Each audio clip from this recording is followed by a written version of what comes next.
Hey guys, what is up? And I am going to share with you some of my most anticipated reads for the first 3 months of 2022.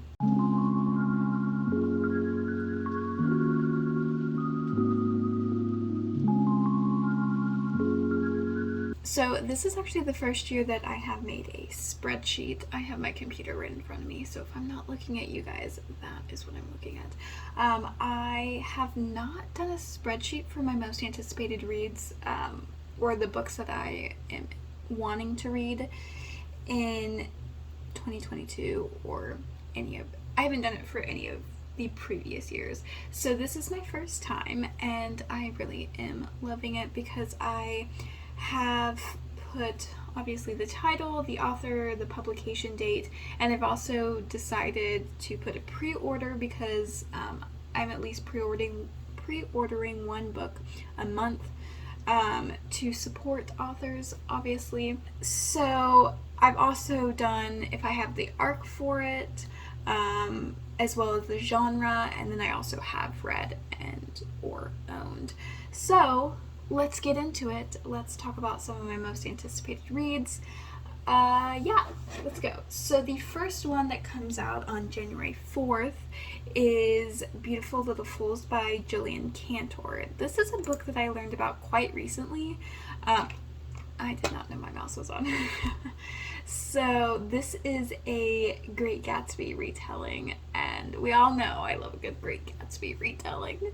So this one is on a sultry August day in 1922, Jay Gatsby is shot dead in his West Egg swimming pool. To the police, it appears to be an open and shut case of murder-suicide when the body of George Wilson, a local mechanic, is found in the woods nearby. Then a diamond hairpin is discovered in the bushes by the pool, and 3 men fall under suspicion. Each holds a key that can unlock the truth to the mysterious life and death of this enigmatic millionaire.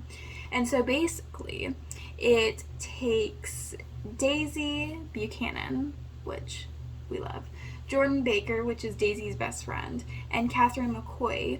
She is a suffragette. And it weaves all 3 of their stories, and I believe we'll get an answer to what actually happened that night. And I think we get all 3 of their perspectives, which I love a multi-perspective book, as long as the perspectives aren't so close. But I did pre-order this one because out of all of my January releases that I was interested in, this was definitely my number 1 pick. So I'm very excited. So the next book that I'm really anticipating in January is another January 4th release, and it's called Fiona and Jane, and it's by Jean Chin Ho, and it is also a multi-perspective book. I gotta stick on brand. But this is also one that I've heard about quite recently, and it's a witty, warm, and irreverent book that traces the lives of 2 young Taiwanese American women as they navigate friendship, sexuality, identity, and heartbreak over 2 decades. So obviously I already said that it's an alternating perspective. Spanning countries themselves, Fiona and Jane is an intimate portrait of friendship, a deep dive into the universal perplexities of being young and alive, and a bracingly honest account of 2 Asian women who dare to stake a claim on joy in a changing contemporary America. I think this is going to be wonderful. I don't even know what to say about it. I think it's going to be amazing. So, highly excited for it. Okay, so now we're moving on to February. I have quite a few books that are coming out in January. They're just not most anticipated reads for me, but I still am very excited to read them. So the first one in February that I am anticipating is Base Notes. It comes out February 1st, and it's by Laura Elena Denali. Let's see. So this cover, I'm gonna obviously put the cover somewhere here. The cover is really what got me, and I kept seeing it because I assume people have arcs of them already, and it's just stunning. So I believe this is also Jules' perspective. I could be very wrong. So I'm just going to read you the synopsis as I have been, because it's just easier since I really don't know what they're about. I just have an idea, or I just love the covers, so I make them most anticipated reads. Why not? But I do believe this has an artist aspect to it, and I love books that deal with art. They're some of my favorite books.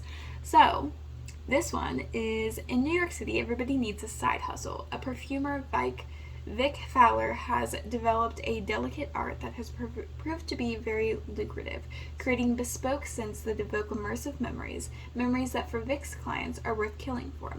But the city is expensive, and these days even artisanal murder doesn't pay the bills. When Joseph Eisner, a former client with deep pockets, offers Vic an opportunity to expand the enterprise, the money is too good to turn down. But the job is too intricate and too dangerous to attempt alone. Manipulating fellow struggling artists into acting as accomplices is easy. Like Vic, they too are on the verge of burnout and bankruptcy. But as a relationship become more complicated, Vic's careful plans start to unravel. Hounded by guilt and a tenacious private investigator, Vic grows increasingly desperate to complete Eisner's commission. Is there anyone, friends, lovers, co-conspirators, that Vic won't sacrifice for art? Doesn't that sound amazing? That literally sounds like the best book ever. And the cover is gorgeous, like I said. So I'm very excited for that one as well. So this one I think may be my number one anticipated book out of all of these for the first 3 months of 2022. And it is Lockdown on London Lane, which I will be reading probably next month because I have an arc of it, and you don't understand how excited I was about it. It just looks cute. So this one comes out February 1st as well, and it's by Beth Reekles. This is like a COVID situation because it's a lockdown. And I'm just going to read you the synopsis. Again, I'm really bad at describing stuff. So here we are. And I haven't read these in so long, these synopsises. Or synopsize? I don't know. But this is what it's about. For the inhabitants of London Lane, a simple slip of paper underneath each of their doors is about to change their lives in 100 different ways. Urgent. Due to the current situation, building management has decided to impose a 7-day quarantine on all apartment buildings on London Lane. With nowhere else to go, Ethan and Charlotte wonder whether absence really does make the heart grow fonder when they end up on either side of a locked door. Doesn't that sound so cute? A fierce debate over pineapple on pizza ignites a series of revelations about Zach and Serena's 4-year relationship. It's going to be so beautiful. I already know. It's going to break my heart, but it's going to be great. Liv realizes rolling with the punches is sometimes much harder than it looks after her bridesmaids party goes off the rails, leaving the group at each other's throats. Isla and Danny's new romance is put to the test as they jump 10 steps ahead on the relationship timeline. And Imogen and Nate's one-night stand is about to get 6 do-overs they never really asked for. Not awkward at all. I love that trope. Through makeups, breakups, love-ins, and blowouts, friendships are tested as everyone scrambles to make it through the week unscathed. Amidst all the drama, one thing remains constant. Life is full of surprises. Oh my god, I literally cannot wait to read this. I am 100% reading it next month since it comes out February 1st. And I'm so excited. Like, it literally makes me want to cry because I already know I'm going to love every second of this book. It definitely gives me kind of Blackout vibes, if you don't know. The book Blackout, it's written by 6 authors, Tiffany D. Jackson, Ashley Woodfolk, Nicola Yoon, Danielle Clayton, oh my god, what are the other ones? Angie Thomas. Oh, who's the other one? Who's the last one? Oh no, I literally have it right here. Oh, Nick Stone. Nick Stone is the last one. It kind of gives me those vibes where they're stuck and they're kind of stuck with their friends or someone they had a relationship with or someone they're in a relationship with. So it kind of gives me those vibes, and I really enjoyed Blackout. So I know I'm going to be obsessed with this one too. So this is probably my most anticipated read. I did not pre-order this one because I do have the arc of it. And I probably will end up pre-ordering it if I really enjoy it, which I really think I'm going to. Because the cover's cute as well, so it helps. So yeah, that one is going to be amazing. I'm so excited. Okay, so the next one is The Christy Affair by Nina de Gramont. That one also comes out February 1st. This is another retelling, I guess. Isn't a retelling? I guess it's historical fiction, to be honest, because it's another story about Agatha Christie, which obviously I love. Have I read the other Agatha Christie historical fiction that I own? No, I have not. But am I excited about this one? Yes. Is this the one I pre-ordered? No, it's not. Okay. But this one is about the 11-day disappearance of Agatha Christie, which everyone by now probably knows about. So that's what this is doing. This is... yeah. So that's basically what this one about. This one is about. The other one is also about it. I just find it very interesting. Have I read a book about it? No. Have I watched a documentary about it? Yes. But would I like to still read books that are historical fictions about them? 100%.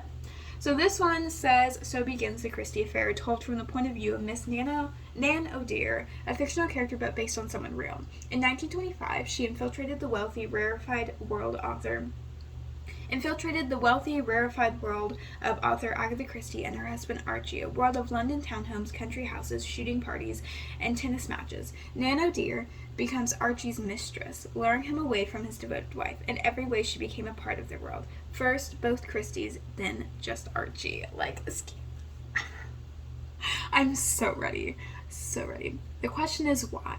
And what did I have to do with the mysterious 11 days that Agatha Christie went missing? The answer takes you back time to Ireland, to a young girl in love, to a time before the Great War, to a star-crossed couple who were destined to be together, until war and pandemic and shameful secrets tore them apart. You cannot tell me that this does not sound amazing. What makes a woman desperate enough to destroy another woman's marriage? What makes someone vengeful enough to hatch a plot years in the making? What drives someone to murder? These questions and more are explored in Nina de Gramont's brilliant, unforgettable, lush, and powerful novel. So, very different vibes from what happened... The Mystery of Miss Christie, I think that's what it's called. I literally have it on my shelves. But, so very different vibes. And I'm ready. So I'm very excited about that one. The next one I'm going to show you guys, or talk about, is the one that I pre-ordered for February. This one comes out February 15th, and it's called The Chandler Legacy by Abdi Naziman. I definitely butchered that. I am so sorry. Your book sounds amazing, though. I'm not quite sure how to say their name, but this is definitely up my alley. I believe this is also multi-perspective. Are we surprised? So this is a book about privilege and silence in an elite boarding school. My favorite. Literally my favorite trope of all time. Is it a trope? I think it may just be. I know my head keeps getting cut off. It's fine. But this one is... So this is the synopsis. Beth Kramer is a townie who returns to her sophomore year after having endured a year of judgment from her roommate, Sarah. But Sarah Brunson knows there's more to that story. Amanda Prius Spencer is the privileged daughter of NYC elites who's reeling from the realization that her family name shielded her from the same fate as Sarah. Ramin Golovshar arrives at Chandler as a transfer student to escape the dangers of being gay in Iran, only to suffer brutal hazing under the guise of tradition in the boys' dorms. I'm ready to shut down some toxic masculinity in this book. And Freddie Bello is the senior who's no longer sure of his future but has fallen hard for Spence and knows he has to stand up to his friends after what happened to Roman. At Chandler, the elite boarding school, these 5 teens are brought together in the Circle, a coveted writing group where life-changing friendships are born and secrets are revealed. Their professor tells them to write their truths, but is the truth enough to change the long-standing culture of abuse at Chandler? And can their friendships survive the fallout? I'm gonna love this. I love this premise. I love books like this. They're usually my favorite. So, that's why I pre-ordered this one. So on February 22nd, The Paradox Hotel by Rob Hart comes out. And that is a book that I have an arc for. So I'll be reading it in January or late February, or early February. So this one sounds very interesting as well. A locked room murder mystery set at a hotel for time travelers. Doesn't that just sound amazing? I love good time travel. I've read a lot of books this year about time travel, so this is going to be a good one. In which a detective must solve an impossible crime even as her own sanity crumbles. From the author of The Warehouse. For someone with January Cole's background, running security at a fancy hotel shouldn't be much of a challenge. Except the Paradox is no ordinary hotel. Here, the ultra-wealthy guests are costumed for a dozen different time periods, all anxiously waiting to catch their flights to the past. This is literally genius. And the proximity to the time port makes for an interesting stay. The clocks run backwards on occasion, and rumor has it ghosts stroll the halls. Now January's job is about to get a whole lot harder because the US government is getting ready to privatize time travel technology, and a handful of trillionaires have just arrived to put down their bids. I love richness in books. I love time travel. It's great. Love politics, because I feel like some politics will be brought into this since the US government is involved. Meanwhile, there's a blizzard rolling in and the time stream's acting strange, which means nobody's leaving until further notice. And there's a murderer on the loose. What? Or at least that's what January suspects, except the corpse in question is one that somehow only she can see, and the accident stalking their prestigious guest. Well, the only way a killer could engineer those is by operating invisibility and in plain sight all at once, which is surely impossible. There's a reason January can glimpse what others can't, but her ability is also destroying her grip on reality and forcing her to confront secrets of her own. Because here at the Paradox Hotel, the past is waiting around every corner. This just sounds brilliant. I don't even know what, okay, so it's considered science fiction, which makes sense. It has some paranormal in it, I guess. But we shall see. But I'm very excited about this one. Okay, so for March, there's not that many in March, so we're almost done. But in March, the only one that I would say that I'm like super excited for is the one that I pre-ordered. And it is called Survive the Dome by Kosoko Jackson. And what did they write before this that I'm interested in? It's called Yesterday is History. That's the other one that I'm interested in by them. I just haven't read anything. The cover is beautiful, stunning. I could not believe. But this is a Black Lives Matter meets Attack the Block with a dash of Under the Dome in this stunning story of teens using their talents to liberate a city from unjust police occupation. I was sold. I was literally sold by this. I just know I'm going to love it. But I will read you the rest of the synopsis because it's just going to be a fantastic book. And when you have a fantastic book and a beautiful cover, you just completely win. And right now it has a 4.22 stars. I know that some of these people are just rating it based on if they've read another book by them, but some of them probably do have arcs, so I'm gonna take it for now. But it says, the synopsis says, Jamal Lawson just wanted to be a part of something. As an aspiring journalist, he packs up his camera and heads to Baltimore to document a rally protesting police brutality after another black man is murdered. But before it even really begins, the city implements a new safety protocol. The Dome. The Dome surrounds the city, forcing those within to subscribe to a total militarized shutdown. No one can get in and no one can get out. Alone in this strange place, Jamal doesn't know where to turn until he meets hacker Marco, who knows more than he lets on, and Catherine, an AWOL basic training graduate, whose parents helped build the initial plans for the Dome. As unrest inside of Baltimore grows throughout the days-long lockdown, Marco, Catherine, and Jamal take the fight directly to the chief of police, but the city is corrupt from the inside out, and it's going to take everything they have to survive.